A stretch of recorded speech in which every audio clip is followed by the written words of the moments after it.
Okay, guys, so things are definitely getting a little spicy at the southern border, guys. So if you guys have been following along, we initially sent about 10,000 troops down to the southern border. Then Mexico then sent about 10,000 federales to the southern border.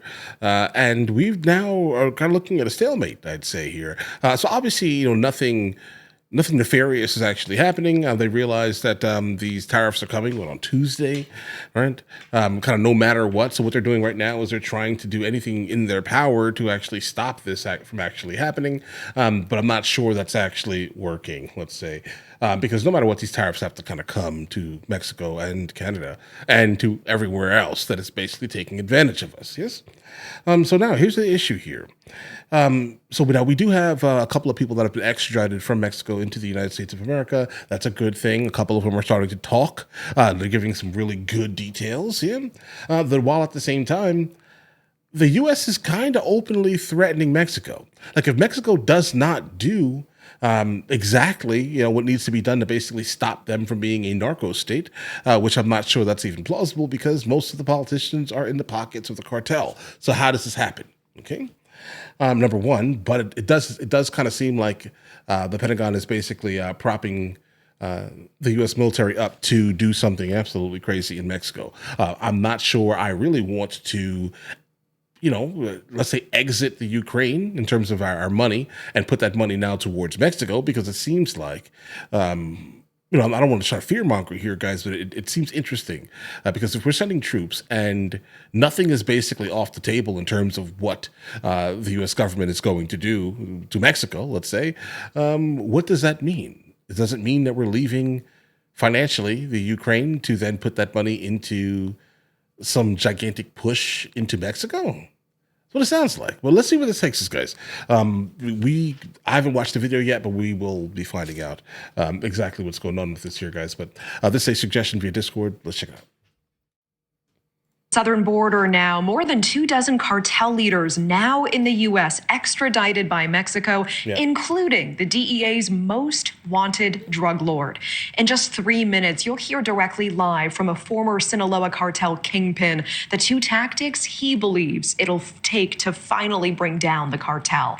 He's not going to make it long. The Pentagon is sending up to 3,000 more troops to the southern border. The military might coming as the White House pressures Mexico to ramp up its security efforts on the other side of the wall. The Wall Street Journal reporting that Defense Secretary Pete Hegseth warned in a private call that U.S. military action in Mexico is on the table. I noticed she said private call, so I'm not sure we should have that information yet. It sounds like something was just leaked, but either way. Private call that U.S. military action in Mexico is on the table if the country fails to meet the Trump administration's demands at the border. News Nation's Jorge Ventura live for us in McAllen, Texas tonight, breaking this all down. Jorge, what can you tell us? All right, let's go, guys. Well, Natasha, in the new latest push by the Pentagon to secure and tighten the U.S.-Mexico southern border, Defense Secretary Pete Hegseth has announced an additional 3,000 troops to be deployed to the border. Those troopers will be joining the already 9,200 troops here on the border that have been deployed under President Trump since he has taken office. Those troopers will be included from the 4th Infantry Division and 2nd Stryker Brigade and will focus on sealing key points along the southern border. The Pentagon confirms that these troops will include engineering and intelligence specialists. These troopers will also be equipped with 20-ton Stryker combat vehicles, and these additional forces and troops will be primarily stationed on the Arizona border. This move comes as Hegseth is warning Mexican officials that failure to curb collusion between the country's government and drug cartels could result in the U.S. military taking action, according to the Wall Street Journal. Hegseth has said when it comes to military action, quote, all options are on the table to secure the border. Now, beyond military enforcements, the U.S. is also relying on an elite tactical unit for targeted operations. News Nation gained exclusive access to Border Patrol's elite force trained to track and capture high-risk cartel operatives, also known as BORTAC. We train this 365 days a year. This is what we train for. These guys are all invested. They're hand-selected to be here, here at the national team. Okay. You hear? And these specialized BORTAC units provide another layer of support for Border Patrol agents and are able to target cartel operatives on the southern border. We'll have more on BORTAC in their story in our upcoming special Crisis on the Border on the Front Lines in the next hour. Natasha. Yeah, that special in less than an hour. As you said, Jorge Ventura with the live report from McAllen, Texas. Thank you. All right, guys. Oh my God. Okay. Well, this is not anything new, right? Like if we do, I'm just sitting here spitballing here. I mean, obviously, guys, I don't script anything, so we sit here and have conversations like we're here, right? One-on-one type of thing. How do I feel about this? I don't really want to go into any type of like kerfuffle, right? I definitely do not think that there's going to be like a WW3 over this scenario, let's say. But if the cartel is such a mainstay, let's say in Mexico, and there are a lot of people in like a lot of small towns where the only actual business is cartel business, right? And the local officials are all basically on the payroll because all they literally know in the area is cartel business.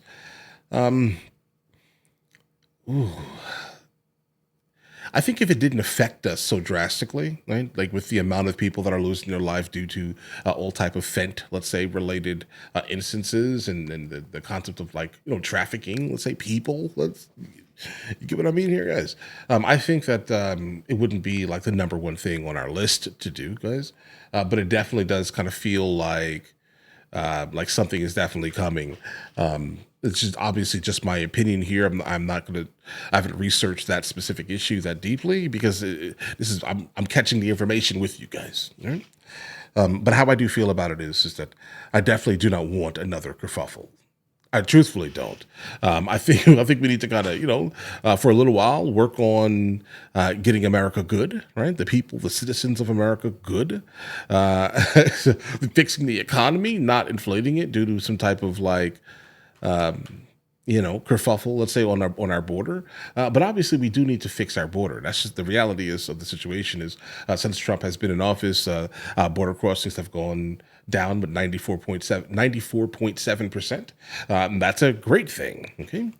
Now the next step would be to kind of stop the movement of narcotic, let's say, through our southern border. How do we do that? You have to stop the cartels, right? If the local officials are all in the cartels' pockets, then there's really, what can you do? Because they're not going to stop being in the pockets. Because what else is funding the local area? You get what I mean here, guys? Now, this is not something new. And the reason why I said this earlier is because, guys, we have, in fact, destroyed many countries' economies and governments in South America and Central America.